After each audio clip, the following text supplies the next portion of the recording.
Hi everyone, thanks for visiting my channel. If you're new here, thanks for stopping by. I hope you will consider subscribing. So I promised you some more pineapple-y fun. If you were here or around for my last video, I did pineapple topping for you guys and promised you some more pineapple fun because I was able to get pineapples really inexpensively at my local Meijer. So I have quite a few on my shelf to process, and so I was looking for some fun recipes with pineapple. You all shared with me on Facebook and my Facebook group that many of you love pineapple. So today we are going to be making caramelized pineapple salsa. Now this recipe comes from the all new Ball Book of Canning. If you've hung around my channel much, you know that I love this book. The title of this salsa in the book is Caramelized Pineapple Habanero Salsa. I don't groove on a lot of heat. My family doesn't mind some heat, but I don't like things super hot. So habanero is a little too much for me and the rest of us in my household. So I'm going to swap out the habanero for a jalapeno. So peppers are totally safe to swap, so you can make that change. The only thing that I would like to note here is in the recipe, it just states 1 habanero pepper. It does not give you a measured amount. So we know we're making salsa and we're water bath canning, so we know we need to be careful not to change the pH in our jar and mess with the acidity. So I'm swapping 1 jalapeno for 1 habanero. Just be careful with that. Make sure anytime you are doing salsas, you do not add ingredients to it. You'll throw off the acidity in your jar and it could potentially be unsafe. So just note, I'm swapping out 1 jalapeno for 1 habanero. So that's one change I'm going to make. Now, when I tested this recipe, a couple of things. First of all, this picture, see how pretty that salsa is? You think, I really like that. Well, this picture is deceiving because this is prior to canning it. After you can it, it does not look like that. It looks more like this, which is not quite as appealing, but I just wanted to say that up front. So the picture they have in this book is deceiving, as are many of the pictures in this book. You'll find a lot of times in canning books, many of the photos are taken prior to canning because once you can it can change in color. So just be aware of that. This picture also is showing a very chunky salsa. My experience when I tested the recipe, chunks of pineapple that large are too big for a salsa. So while it makes for a beautiful photo, it is not very practical in real life. So, and even when you read through the recipe, you think this does not equate to how the recipe is written. So I just want to say that, but it does taste phenomenal. So that's why I'm sharing it with you. I think it's a delicious recipe. It just doesn't look like the picture. The picture is deceiving. So one of the things you'll notice in the jar that has been canned, the recipe calls for red onions. And if you've canned or cooked with red onions very much, you know that the onions will lose their beautiful red color and they kind of turn pink, and the onions themselves look more translucent, and the color transfers onto the other ingredients that are in your jar, which is one of the reasons why I think this color is a little funky in my opinion. So I'm not going to reuse red onion in this recipe. I'm going to use white onion this time to see if I can get a little bit more keep more of the golden color from the pineapple instead of getting that muted yellowish pink color. I wasn't very happy about that. So I'm going to swap out red onion for white onion. It calls for 2 cups of chopped red onion. I'm going to use 2 cups of a white sweet onion. Onions, again, are fine to swap out one for another as long as you are not changing the amounts. So I'm going to see if we can get a better result using white onion this time. The other ingredients that it calls for is fresh lime juice. Most salsas call for vinegar that's 5% acidity or lemon juice that is bottled. but in this case, we are allowed to use fresh lime juice. So I'm gonna be using fresh lime juice. Anytime there's a tested recipe that allows me to use fresh lime juice as opposed to bottled, I do. I think it just gives it a better flavor. So you have your habanero, of course, and then they're also using a half a cup of chopped fresh cilantro. Really delicious here. So I wouldn't skip that or leave it out. Just know that after you can it, the color does change somewhat. It's not going to be that bright green color anymore. So just be aware of that. Salt, we need 1.5 teaspoons of salt. And then of course the star of the show is the pineapple. Now, about the pineapple, they say you need two pound ripe pineapples, peeled, quartered lengthwise and cored. The way that's written leads you to believe that you would need 4 pounds of pineapple total. I found that to not be the case.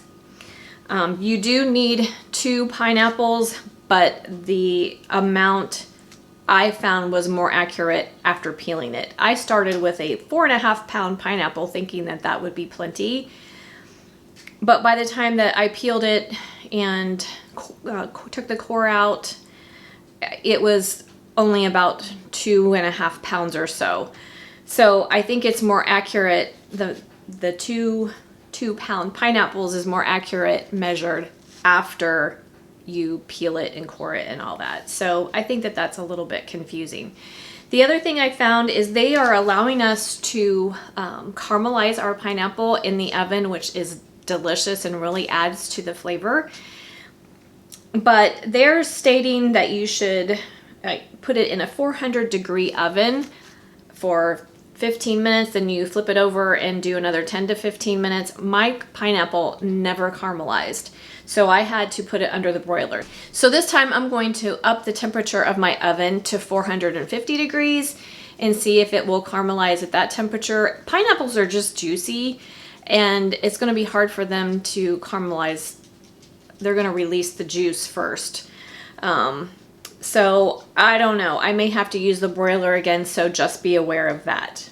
So that's where we are now. I have peeled my pineapples and I just cut around the core and I left it in large pieces, which is what the instructions basically say to do. So now what we're going to do is we're going to sprinkle our pineapple with 1/4 cup of sugar and then pop it in our 450-degree oven for 15 minutes. I'm gonna flip it over and bake it for 15 minutes more. See how much caramelization I get. If I don't get enough caramelization, I'm gonna broil it for a few minutes. So that's where we are. Let's get started. Okay guys, so after you caramelize your pineapple, you're gonna wanna let it cool for a few minutes and then you're going to coarsely chop it.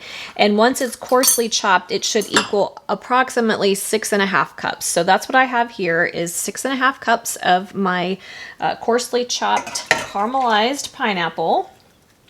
And we're gonna pour that into a nice big saucepan.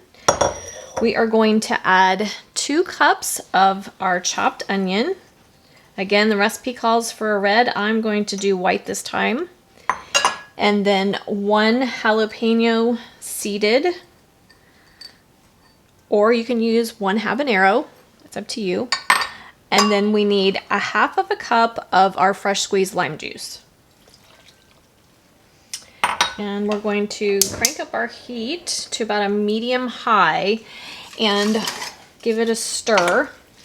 We're going to bring it up to a boil and we're going to let it boil for about 5 minutes. While that's happening, I am going to get my canner and my jars ready.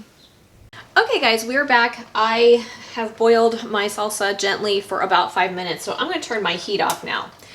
At this point, we need to add our 1/2 cup of cilantro, fresh cilantro that I've just chopped up. We need 1.5 teaspoons of salt. I'm using canning and pickling salt. And then the recipe also calls for adding an additional 2 tablespoons of sugar. I don't think it needs the extra sweetness, so I'm gonna omit the extra sugar.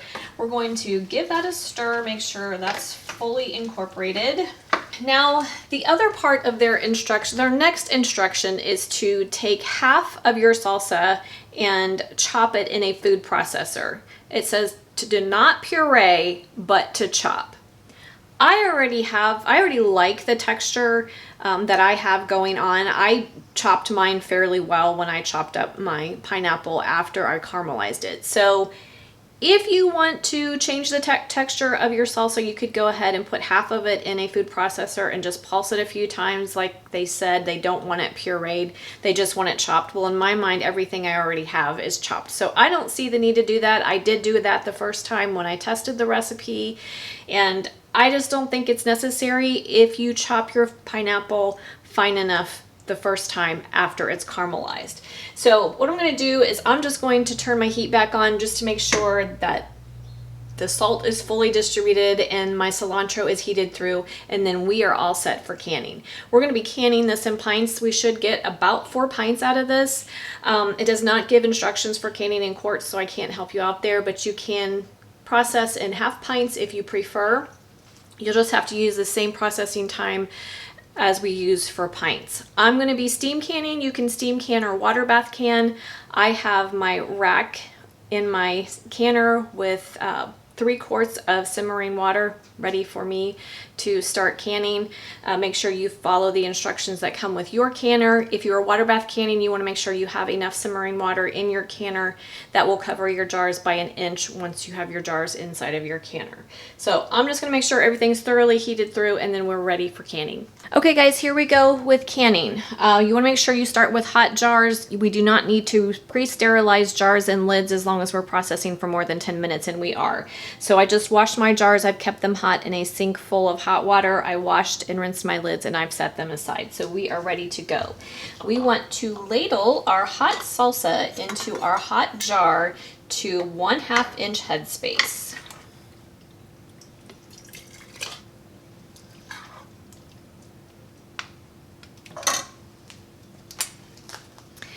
Okay, once you are at your 1/2 inch headspace, you're going to take a debubbling tool, plastic butter knife, or chopstick to release any air bubbles. So just poke around your jar. Make sure you are maintaining your 1/2 inch headspace. If it needs adjusted, you can add more salsa to your jar. It is common for your headspace to change once you release air bubbles. Once you're happy with your headspace, take a paper towel dipped in white vinegar to clean your rims. Going to add our lids. And then apply our bands to fingertip tight.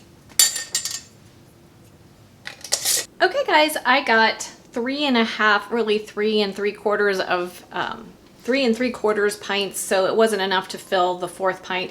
So I'm just doing a 1/2 pint jar, and I'm going to leave the little extra out for me to enjoy. So we're going to go ahead and put our lid on. If you are water bath canning, you want to make sure your water covers your jars by at least 1 inch. You want to crank your heat up to a medium high to high. We want to bring it to a full rolling boil for water bath canning. If you are steam canning, use your dial gauge on top to tell you when to start processing. We are going to process for 15 minutes. Okay guys, we are all done. I processed for 15 minutes and then allowed my jars to cool for about 5 minutes, and they are all set. I want to show you the difference in color. Even though I love red onion, I really don't think it's a good application for this recipe. Just my opinion, but you can decide for yourself. So here is what we did today, obviously. See how beautiful and golden yellow the pineapple is. I mean, that's just really pretty. And you've got the flecks from the cilantro and from the jalapeno. If you use the habanero, you would have little pieces of orange throughout there, and it would be really pretty. And this is the one that's made with the red onion. See the difference? I don't know. To me, this just looks muddy, and I don't know. It doesn't even resemble pineapple salsa in my opinion. So I am going to go with using white onion from now on. Either one is really delicious. If you are a pineapple lover, you will love this salsa. It doesn't have a lot of heat to it, especially if you use the habanero or the jalapeno. If you use the habanero, it'll be a little spicier than the one that I use, but you've got that sweet and tangy pineapple, and then the freshness of the cilantro, a tiny bit of heat if you use the jalapeno. It's just really delicious, really simple flavors. The lime juice really complements the pineapple really well, and it's a very delicious salsa. I just think for presentation purposes, I like for my food to look pretty in the jar if I can make it look pretty. So I really prefer the white onion, and I used a sweet Vidalia onion, and it is just perfect in here in my opinion. I think this is beautiful, but it doesn't look like that after you can it. So I think that that's misleading on Ball's part. I hate it that they do that. I know when I first started canning and canned up some things, I'm thinking these recipes do not look like they do in the picture. Why is that? And it's just that the canning process changes the way it looks, and most of the photos are going to be doctored up and taken prior to canning. So there's that, just my take on it. However you choose to proceed, white onion, red onion is totally up to you, but I hope you'll give it a try. The caramelization process is fantastic too. I know it takes a little bit of time to do that, but is totally worth the effort. I'm not sure if I mentioned before, I did end up running the broiler a little bit to get nice caramelization. Even at 450 degrees, my pineapple did not caramelize like Ball leads you to believe that it will. So I did broil mine for about 5 minutes, if I did not say that earlier. So anyway, give it a try. It's delicious, wonderful to have on your shelf, and a fun project. So have a great day, you guys, and I will see you next time. Don't forget to like, subscribe, and share.